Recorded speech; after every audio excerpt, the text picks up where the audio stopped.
episode of Progress, Potential, and Possibilities, discussions with fascinating people designing a better tomorrow for all of us. I'm your host, Ira Pastor.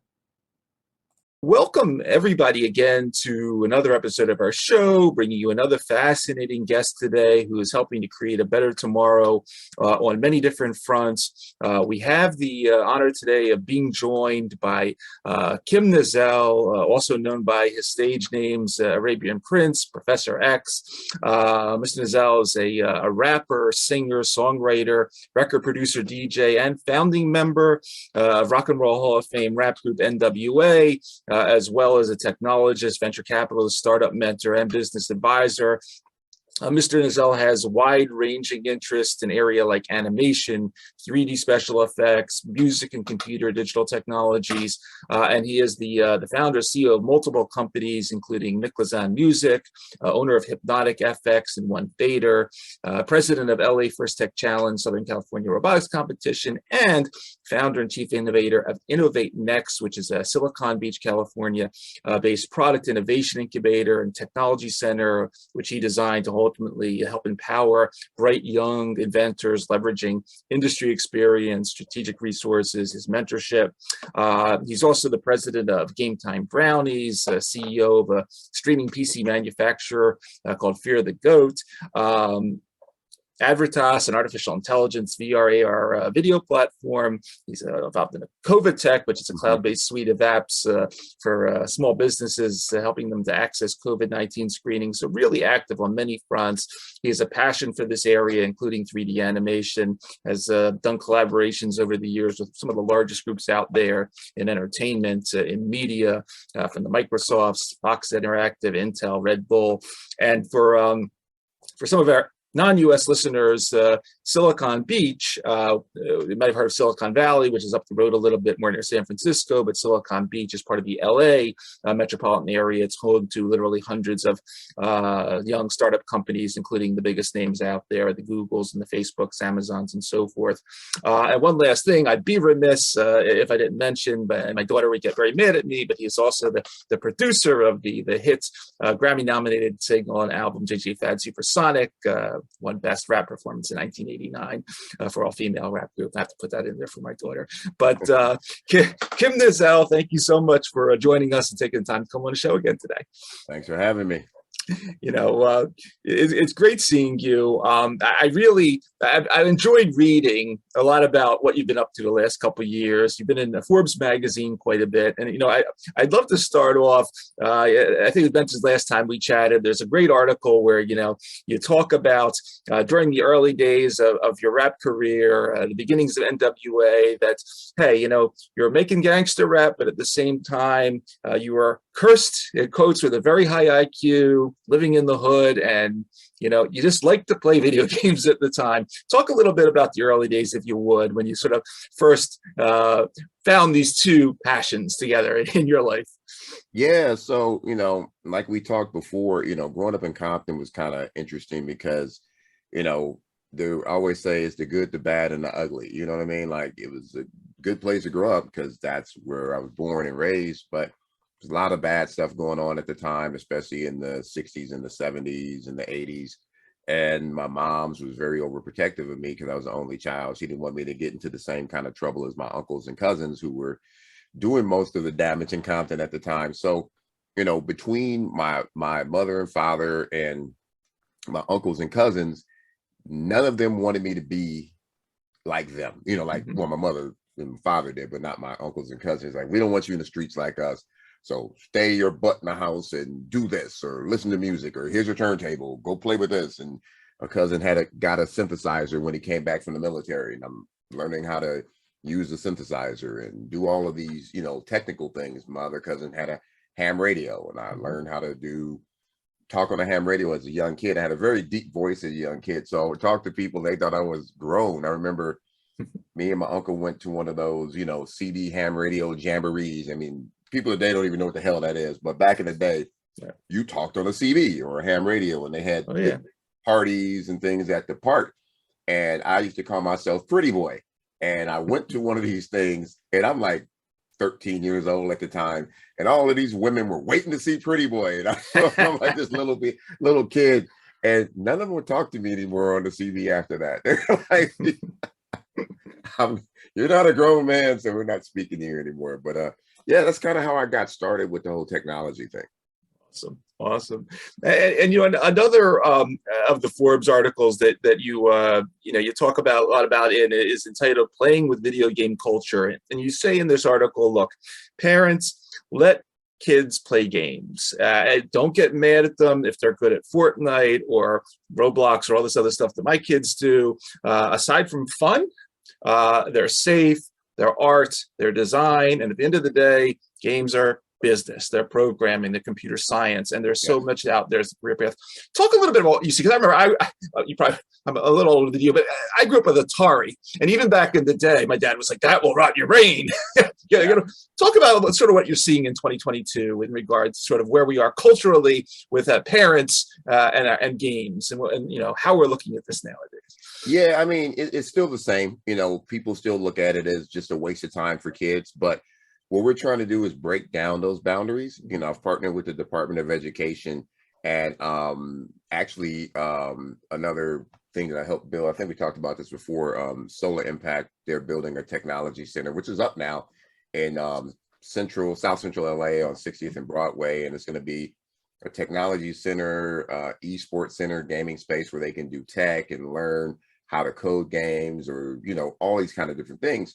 And we're teaching the parents that, hey, this is a skill that these kids have, and it's a career. You know, when we were young, you got to be a doctor, you got to be a lawyer, you know, that was it. That's doctor, lawyer, you worked in a factory, you know, there were only so many jobs you could have when we were younger. But now these kids have so many ways out. There's so many young kids right now, like I've bumped into a lot of them, 14, 15 years old, who were millionaires because of TikTok or because of Instagram, or they're very good at Fortnite or Roblox or Animal Crossing. All of these games, they're actually social media influencers, and people are paying them millions of dollars to watch them play video games. So if your kid was a successful football player or basketball player, you'd be proud. What's the difference now? Yeah, he's not out running or getting exercise, but he's an athlete in the sense of he's a professional, you know, sports person doing video games, and people pay big money for that kind of thing. So it's kind of like it's a different world. And now with the metaverse, if you know how to build in Fortnite or build in Roblox or any of these things, you can get hired to build the metaverse. Yeah. Isn't that crazy? Yeah. Yeah, I wanted to ask you about that because I know that a lot of what you're involved in is clearly on the cutting edge, and I know you were involved in things like virtual reality and extended reality early, before it was. Now it's getting somewhat. I can understand it now, but you've been involved for years. What is some of the future? I mean, you mentioned the metaverse. Obviously, Facebook made their big announcement a couple of weeks ago and sort of introduced us all that. What are some of the leading edge stuff? What are the things that get you excited nowadays? Obviously, you've done the VR. What are you looking for in the coming years? The really hot areas that excite you. So XR, mixed reality. You know, I've never really been bullish of VR. I like it. I've always been a part of it and trying to help it grow. But what I've learned over the years is the human being, as we are, cannot be, you know, immersed for long periods of time. You know, it's impossible. You know, like you can't have this thing on your head for hours and hours on end. So the whole mixed reality is more of a play, the metaverse, where you're kind of in a virtual space, but there's a lot of other things going on around in the real world. I think that's what's going to be our future. And you know, I've been doing a lot of studying on it, and I really see you know, you got to be honest, we're already in the metaverse. We were in the metaverse before they actually started saying the word metaverse and using it as a, you know, buzzword, because like you said, kids now talk to their friends in Fortnite.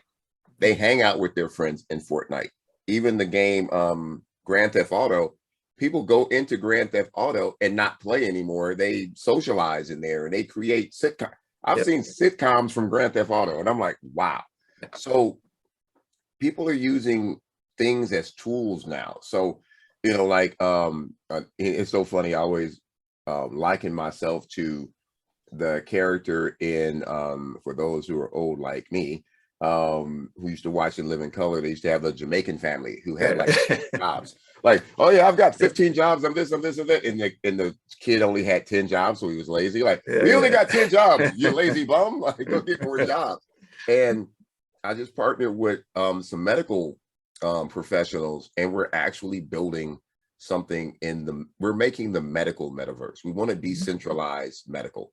And it's about time. You see a lot of apps popping up now that direct to consumer medical. You know what I mean? Like, I think there's one that kills me. It's what's it called? It starts with an R. It's the one about like mail something, and it's like, hey, you can get this stuff directly from us now. Like, you don't even have to go to a doctor anymore, right?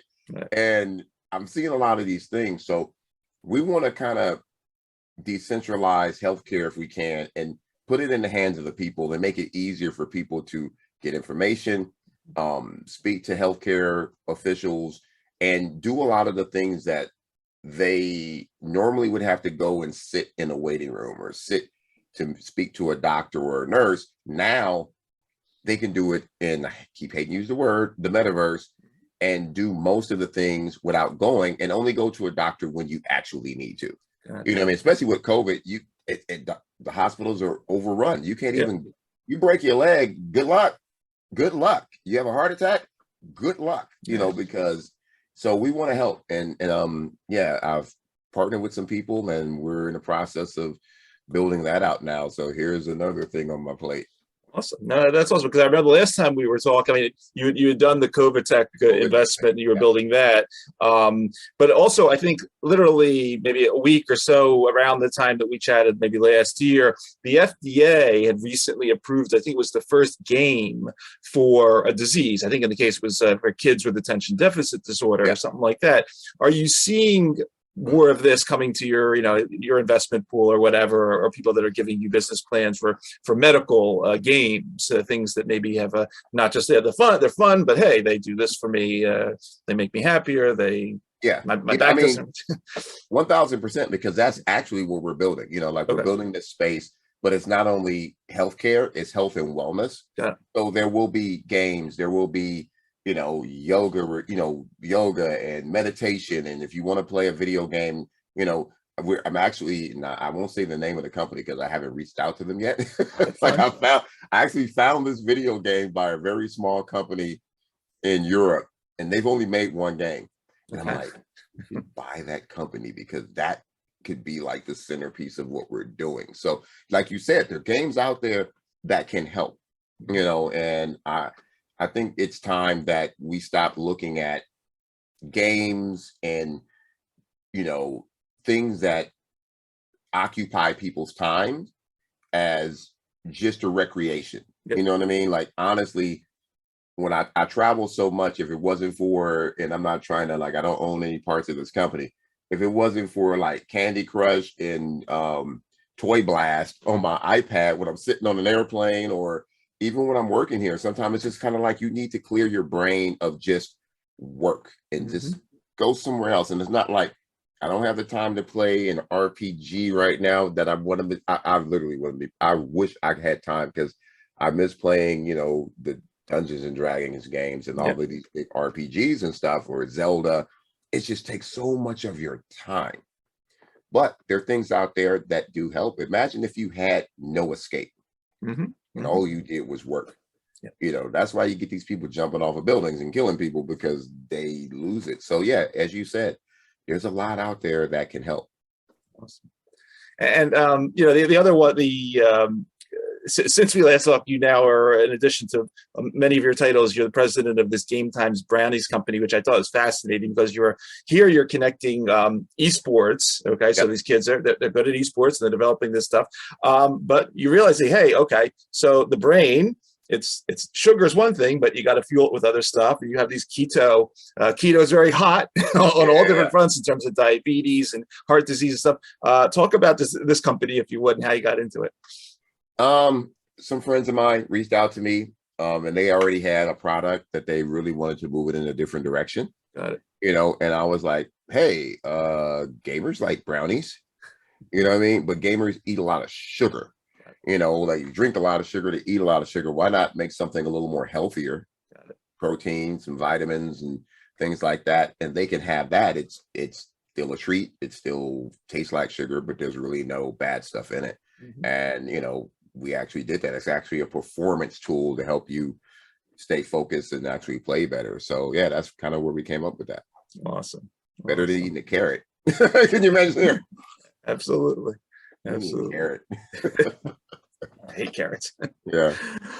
The other very interesting thing, obviously very important in today's day and age, in this Forbes article, the recent one, you mentioned something else that happens in video games that we may not think about, but race melts away. And you also point out that there are specific communities that have developed to specialize in LGBTQ and so forth. Say a few words about, we don't think about this connection, but here we are, 2022, video games, technology, social good, social justice, and once again, the connection here. I think you're making a very profound point as well here. Yeah. I mean, how can I put this? So inner cities don't get a lot of access to a lot of different things, right? But the things that they do have access to, we have to, and I hate to use the word monetize, but we have to figure out a way that if the kids in the inner city only get this, they only get to play video games, listen to rap music, they have sports, they really don't have a lot of access to technology or the skills, how do you get them to succeed? And my whole vision was, well, let's bring the technology and all of these things to them, but bring it to them in a way like one of my partner companies I spoke to a while ago, they're a CAD company that makes, we build buildings and we make robots and, designs and things like that. We'd love to give away the software to these kids so they can learn our software. Well, they showed me their, what do you call it? Like their lessons. They showed me their lessons. And I'm looking at them and I'm like, kids don't want to make this. Like a kid doesn't want to learn how to make a building, especially a kid in the inner city, right? So why don't you show the kid that you can use the same software to make a pair of Nikes, because you use CAD software to do design for clothing or fashion or, designing cars or cool and hip things. You got to spark these kids' imagination. My imagination was sparked way back in the day, in the 60s, 70s, and 80s. And, I was just speaking with somebody at a meeting I had earlier who worked for one of the biggest loudspeaker companies in the world that does all the big, Coachella, everything. It's their loudspeakers, L Audio, L Acoustic, rather. And one of the guys that works there goes, I never knew that I would be in this position. But when I went to school, our school had a benefactor who would give us $50,000 a year to bring in audio and technology and stuff. So we had our own little radio station. We had a recording studio. We were editing video and all of these things. So from him just being a part of that in high school, now he's an executive at this big company. So I think that's what we got to do with kids is hit them on the head, not in a mean way. Like, what do you want to do? What do you like? I don't want to do anything but play video games. Okay, don't get mad at them. Start researching video games and what kind of jobs there are in video games. A girl that's sitting in her room, all she wants to do is put on makeup and blah, blah, blah, and do all of these things in fashion. But guess what? Every time I turn on TikTok, there's some girl doing fashion and makeup, and they're getting like 2 million, 5 million views or more, making money off of this stuff. So it's a different world we live in right now. And I think we got to push that narrative, even though I'm old and I should be pushing old people narratives, but I'm very young-minded. So speaking of that, are you doing anything on the older side of things? Are there any interesting niches where the elderly are, because one of the things we actually talked on a recent show is just this problem with loneliness. And some people being lonely, it's like smoking 2 packs of cigarettes a day. Obviously the elderly are more difficult to use some of these tools, but I read about sometimes they're using the VR in the old age homes now to take people on places they've never been when they were Right. 90 years old. Any interesting things you're looking at there or investments on that front? Yeah, so that's part of the whole medical metaverse Yep. health and wellness thing we're building. Is one thing we said was, okay, we need to make this as simple as possible. Mm. We need to have like levels, just like a video game. Levels. When you play a video game, it's like, you play Call of Duty, it's like, okay, I'm just gonna play the easy mode. Yep. I'm gonna play, regular, or I'm gonna play hardcore. We want to do the same thing when you come into our metaverse and deal with our platform. If you don't have to be elderly, you just probably don't care. Like, I just want to go where okay, oh, my shoulder hurts, I need to talk to somebody, click, click, click, I'm right there. Or you're a younger person that's used to playing games and wants this virtual experience. Oh, I want to take my little avatar, hop in my virtual car, drive around through the city and drive to the doctor's office or something like that. So yeah, we're really looking at how do we engage the elderly or people that really don't understand technology. And I hate it when people do it in the way of, have you seen, what's that phone call with the big buttons on it? Like, they might as well just call it the old people phone. It's like, right. Hey, old people phone, like big buttons. It only does two things. You can call us or call your family. That's it. And I'm like, come on, like, we need to stop treating people that way and create something, a tool that people can use that's amazing, that make them, I hate to use the word smarter, but make them more adept in technology. Like, you don't want to leave anyone behind. Right. And by creating a big phone with big buttons, you leave people behind because they're never going to feel comfortable jumping into the future. Yep. So like you said, the moment you put on an Oculus or some type of VR headset on an elderly person who's never seen it before, they're like, oh my God, like, why didn't somebody tell me this? Yep. So we want to tell people, everybody from young to old, that this gap of technology, we're trying to shrink it so that everybody's included. Outstanding. Clearly, Kim, you've been at the sort of the epicenter of hip hop, and then ultimately spreading the word about STEM. Right. And as we were chatting before the show a couple months ago, I had this gentleman, Ashley Lorenz, on from Microsoft, who also rapper combined with technology. Any interesting things? I've stayed a bit away from the hip hop world for a couple of years myself, but any interesting things happening in the world of hip hop and STEM that we should know about in 2022? Yeah, so I'm gonna give a shout out to some friends of mine, 1500 Sound Academy. 1500 or Nothing is the crew. They've produced everything from Beyonce to Jay-Z. Sure. I mean, everybody. They're amazing. They're a band too. So a lot of times if you see like Beyonce on tour or somebody on tour, it's them actually playing. So they produce, they perform, they built this amazing facility. I think it's in Inglewood. It's between Inglewood and the LAX airport, that little area over there. And huge facility, and it's a music academy for kids. And they're opening it up for free. Awesome. And we're working with them, with the Department of Education, along with the other thing I'm doing with them. We brought in, so on my side, my company GOAT, the PC company that I have, we've partnered with the Department of Education and Epic Games and Unreal Engine to bring Unreal Engine into the LA school system so kids can learn Unreal Engine. And, Unreal Engine was a software they use on Mandalorian, all the Marvel movies, and a lot of this visual effects software. Well, that's only one half of it, because then you got sound, which is the other half. So 1500 Sound Academy is actually going to handle the sound and music side. So they're going to be teaching kids everything from editing to hip hop to, music production to music business, all of these different things. And that's going to be a great thing. So I got to give them a shout out on that. And I think that's the future. Here's something I've always said when I talk to a lot of government officials, and maybe the ones I talk to, either they don't get it or they're the wrong people to talk to. But I think when, a lot of people in government are really old. right? So they were stuck in their ways. And I'm like, it's so stupid that our government doesn't fund like entertainment.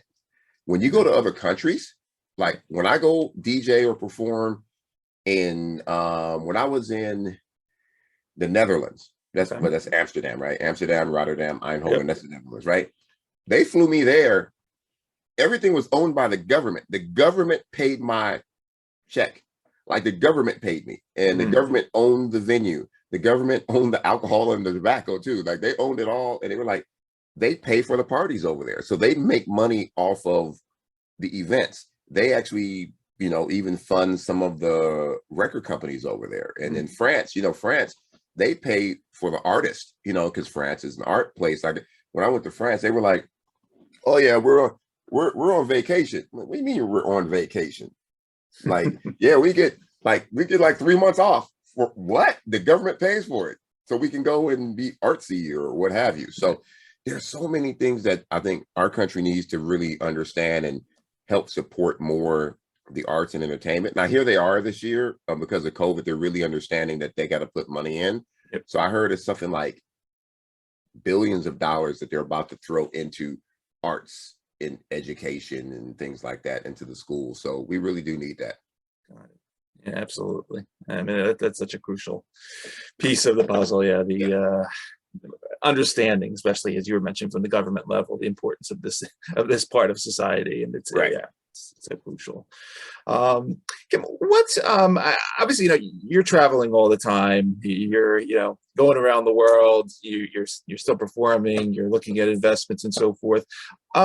What does sort of the young folks have to do to, I got 3 in this house. I think only one is is into coding and all that. But, young guy, person, girl, guy, whatever, listening to this show wants to reach out to you. How do they get in touch with you to look at a business plan or look at their technology? Do you have sort of like not job fairs, but they come to different cities and check out technologies? How do you work with the younger folks that might have a great idea but don't know where to start? Right. So they can either reach out to me on my social, just OG Arabian Prince on Instagram or Twitter or something like that. They can go to my website, Innovate Next, and reach out that way. Or the easiest way is to really, really connect with the people in your city, because I'm already connected with a lot of the different cities, So Milwaukee reached out to me and they wanted to get more into technology. So we went out there and did a big tech fair in Milwaukee, and we're looking at doing some stuff in Texas and some other cities. So I'm really looking at expanding across the country. Excellent. And showing the cities that, they have the resources. It's just no one's pushing it. So yeah, but definitely reach out to me if anybody's got an idea. I answer all my, and even I probably maybe LinkedIn, because I do answer everything on LinkedIn. Somebody reaches out, and I'm on the board of a couple of startups. I like the concept, I like the idea, and I want to help them scale. So yeah, definitely. Awesome. Kim, last question while I have you. We just got into 2022. What's coming up? What's hot for the coming months? Places we should watch you, conferences you're going to be presenting at. I know you're all over the place, but please take the floor if I've missed anything that you want to mention.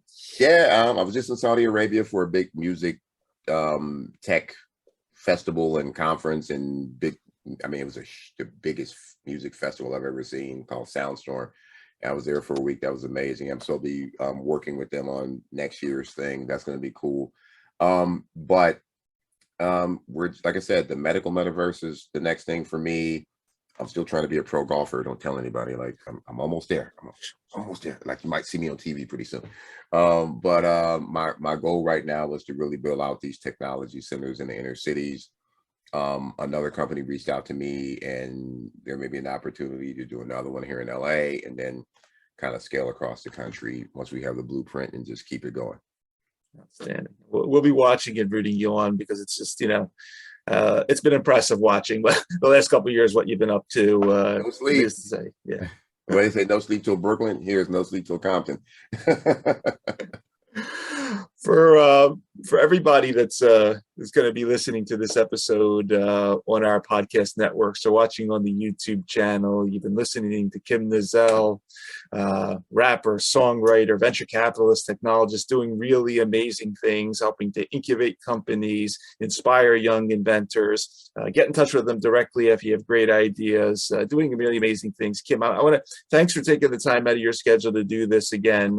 Thanks for everything you're doing there in LA and soon to be across the country. And as we say on this show, thanks for helping to make a better tomorrow for so many people via what you're doing. Really, really impressive story.